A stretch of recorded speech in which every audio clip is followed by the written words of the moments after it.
अस्सलाम वालेकुम dear students. उम्मीद करता हूँ आप सब खैरियत से होंगे। और क्या आप जानते हैं Faraday's law of electromagnetic induction क्या है? डियर स्टूडेंट्स, आज हम Faraday's law of electromagnetic induction की एनिमेशंस भी इस लेक्चर के अंदर देखेंगे।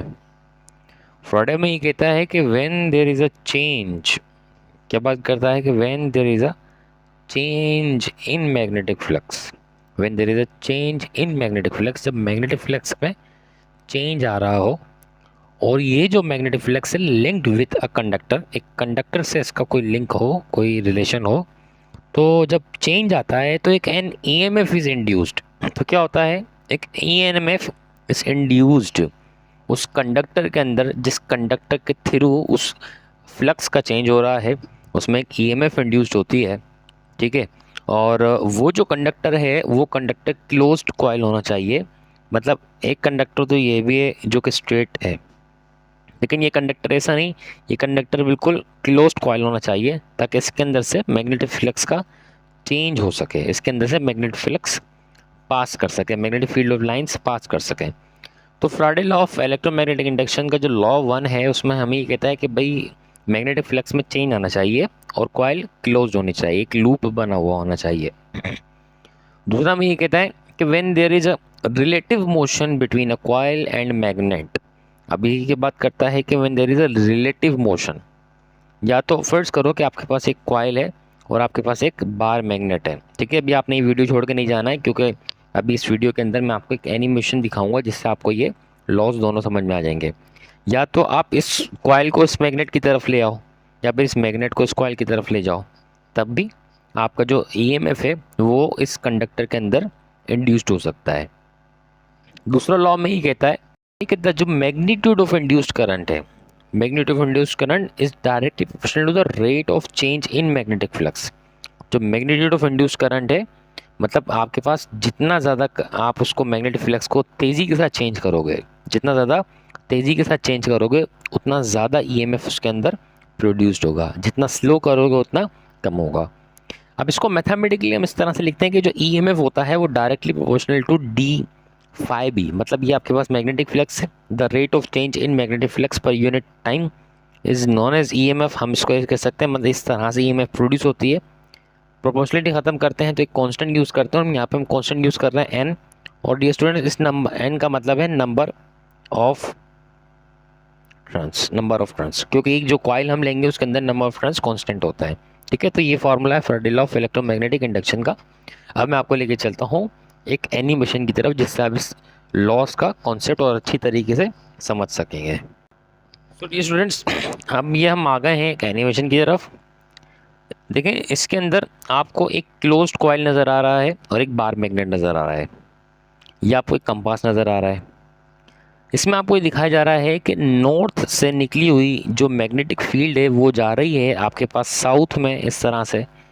ठीक है, और अगर हम इसके इनसाइड चेक करते हैं तो इनसाइड में भी, मतलब इनसाइड बार मैग्नेट साउथ से नॉर्थ की तरफ आती है, मैग्नेटिक फील्ड नॉर्थ से जाती है साउथ में, साउथ से नॉर्थ की तरफ आती है। ठीक है, पहला लॉ ये था कि अगर आपके पास एक क्लोज्ड कॉइल है तो उस क्लोज्ड कॉइल में अगर मैग्नेटिक फ्लक्स चेंज होता है, अब देखें मैग्नेटिक फ्लक्स क्या होता है, the number of magnetic field of lines passing perpendicular through a surface area. ठीक है, ये आपके पास एक सरफेस एरिया है जो आपको कॉइल नज़र आ रही है, और इस कॉइल में से हम क्या करेंगे, इस कॉइल में से हम मैग्नेटिक फ्लक्स को, इस कॉइल में से हम मैग्नेटिक फ्लक्स चेंज करेंगे। ये हम मैग्नेटिक फ्लक्स चेंज कर रहे हैं, तो आप उस बल्ब को देख सकते हैं जो कि ऊपर लगा हुआ है, वो ब्लिंकिंग कर रहा है। ठीक है, इसको हम चेंज कर रहे हैं, ये हम चेंज कर रहे हैं, ये आपके पास मैग्नेटिक फ्लक्स चेंज हो रहा है।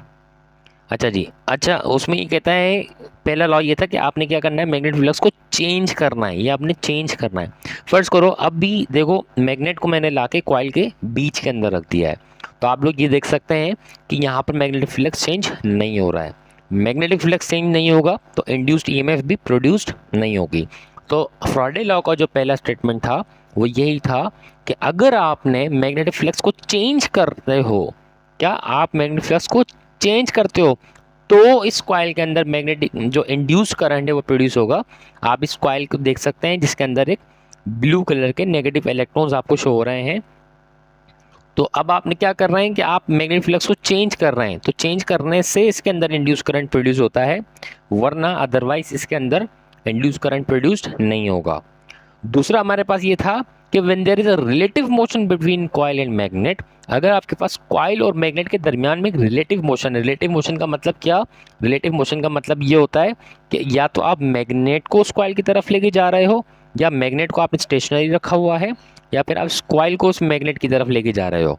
तो this is a relative motion between coil and magnet. या तो आप इस कॉइल को इस तरह से मूव करवा रहे हो, ऐसा नहीं है कि आपने कॉइल लेके मैग्नेट के बीच में रख दी तो उसके अंदर इंड्यूस्ड करंट प्रोड्यूस होगा। आपने क्या करना है? रिलेटिव मोशन इसके अंदर रखना है। या तो आपने कॉइल को मूव करवाना है इस तरह से, या फिर आपने इस मैग्नेट को इस तरह से मूव करवाना है, तो इसके अंदर इंड्यूस करंट प्रोड्यूस हो सकता है। बच्चों दूसरा सेकंड लॉ हमने पढ़ा था, the rate of change in magnetic flux is directly proportional to the induced e current. मतलब जितना ज़्यादा हम तेज़ी के साथ इसका फ्लक्स चेंज करेंगे, उतना ज़्यादा इसमें करंट प्रोड्यूस होगा। अब इस बल्ब को देखिएगा, ये मैं अब तेज़ी के साथ कर रहा हूँ, देखो तेज़ी के साथ करने में क्या हो रहा है? तेज़ी के साथ करने में बल्ब ज़्यादा ब्लिंक कर रहा है।